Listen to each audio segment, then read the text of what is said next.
Match entre les Canucks de Vancouver et les Canadiens de Montréal. Donc, première période. Ici, on voit un petit jeu simple, défenseur qui repousse la rondelle en zone neutre. Et là, hop, on va avoir un 2 contre 2. Donc, regardez le deuxième joueur ici. Portez votre attention ici sur, je pense, c'est Heineman.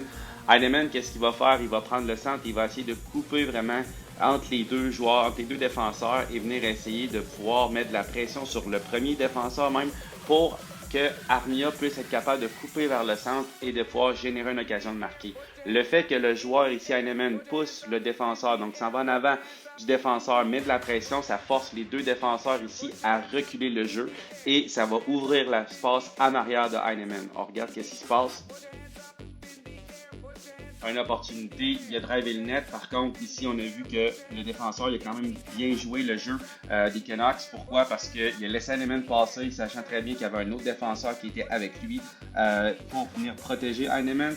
Et Armia arrive ici pour essayer de prendre l'espace et lancer au filet. C'est un tir qui est pas trop dangereux. Ce que j'aime aussi, c'est que les Canucks de Vancouver, on regarde encore dans l'écran, on voit une situation de 4 contre 2.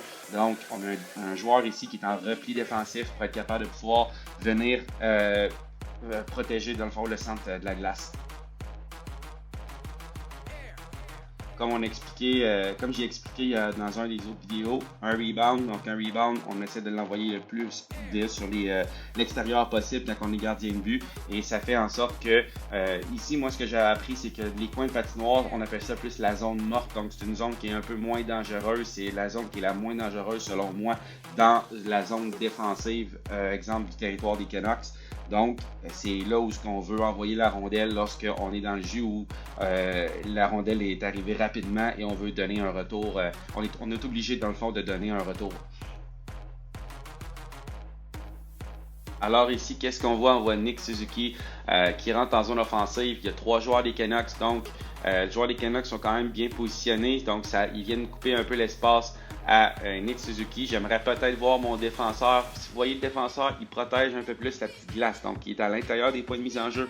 On met de la pression ici. Le joueur des Canucks met de la pression sur Nick Suzuki. Ce que j'aime de Nick Suzuki ici, si vous voyez, il est tourné un petit peu vers le filet. Donc, pour voir qu'est-ce qui se passe. Un des premiers points souvent que j'enseigne aux joueurs, c'est lorsque tu rentres en zone offensive, de vraiment regarder de l'autre côté, voir qu'est-ce qui se passe. Est-ce que tu as des joueurs? Est-ce que tu as des joueurs qui drivent le filet?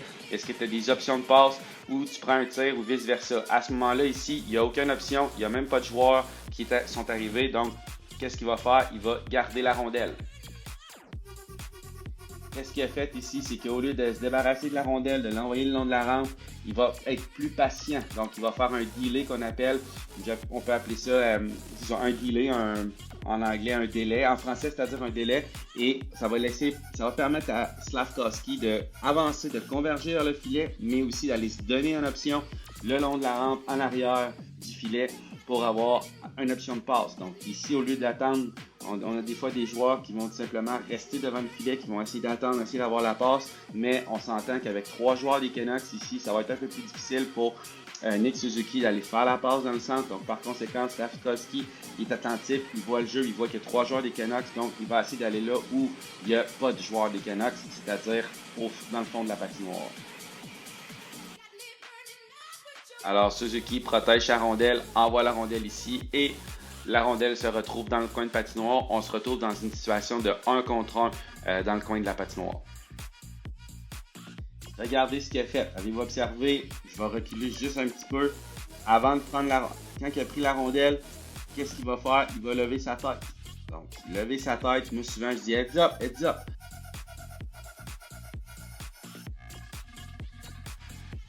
Alors, je dis souvent heads up. Pourquoi? Parce que souvent, on va essayer de voir, le joueur va récupérer la rondelle, puis là, il ne saura plus où il s'en va. Donc, regardez Slafkovský, il récupère la rondelle et il lève sa tête pour voir, OK, j'ai Nick Suzuki qui est ici, il sait très bien. Quand il est allé au filet, c'est-à-dire dans le coin de la patinoire, il savait qu'il n'y avait aucun joueur qui était là. Donc, par conséquent, son option, s'il s'en va là, il sait très bien qu'il peut avoir un défenseur qui va être là, qui va l'attendre là. Il y a Nick Suzuki qui est plus proche de lui, fait que son réflexe va être d'aller vers son joueur, mais dans l'espace libre. L'espace libre va être où? Va être ici où c'est marqué audible, ou elle pourra être là où c'est marqué belle. En plus de ça, il y a un arbitre qui est là, donc il y a moins d'espace libre d'une certaine manière. Donc, qu'est-ce qu'il va faire? il s'en va vers l'espace libre. On a un certain cycling ici. Nick Suzuki va descendre en bas. Donc, pourquoi? Parce que si jamais Safkovski n'a pas d'opportunité en haut, qu'est-ce qu'il va faire? Il va probablement redonner la rondelle en bas à Nick Suzuki pour pouvoir essayer de garder la rondelle et de faire un bon contrôle en zone offensive.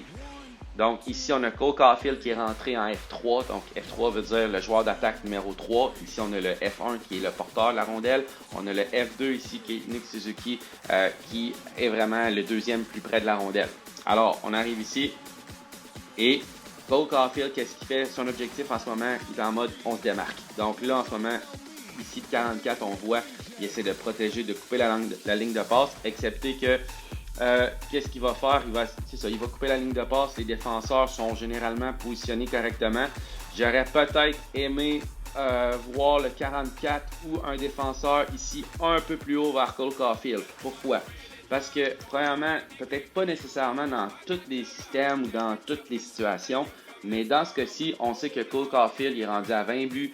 C'est un marqueur de but. Donc, par conséquent, un marqueur de but, on ne lui laisse pas l'opportunité dans l'enclave ou dans le milieu de la glace, dans la zone offensive, une opportunité de marquer. Qu'est-ce qui se passe? La rondelle est directement libre ici. Le joueur défensif est beaucoup trop reculé. Donc, ça lui donne tout l'espace à Cole Caufield de recevoir la rondelle de son revers, revenir sur son côté fort et avec le tir des poignets qu'on connaît de Cole Caufield, ça génère une opportunité de marquer et c'est un but.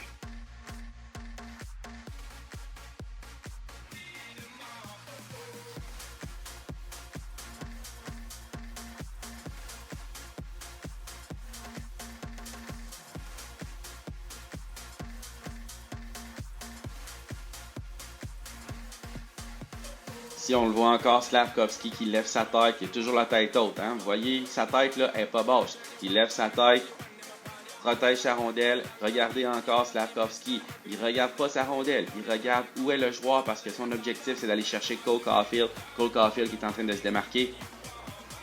Il va trouver l'espace libre. Un joueur, pour se démarquer, tu trouves l'espace libre.